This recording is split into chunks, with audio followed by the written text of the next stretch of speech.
Olen lasitaiteilija Tommi Ketonen. Minua kiehtoo sulan lasimassan ja värien ennakkoluuloton käsittely. Pyrin välittämään teoksissani tiettyjä hetkiä tunteineen ja tunnelmineen.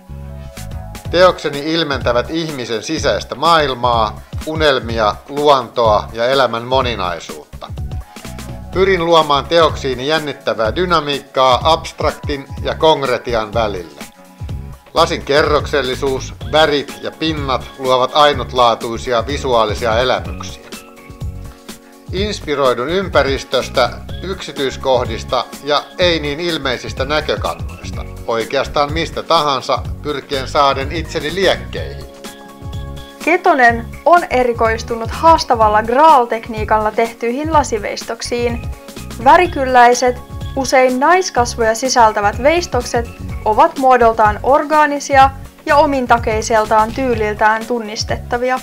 Kellosepän ammattitaito ja kultasepän taidot näyttäytyvät tiettynä tinkimättömyytenä ja tarkkuutena lasitaiteen tekemisessä. Tatuointiartistin tausta puolestaan tuo eräänlaista ennakkoluulottomuutta värien käyttöön ja sulan lasimassan käsittelyyn sekä kuva-aiheiden visuaalisuuteen. Ketonen suunnittelee ja tekee veistosten kaikki työvaiheet itse.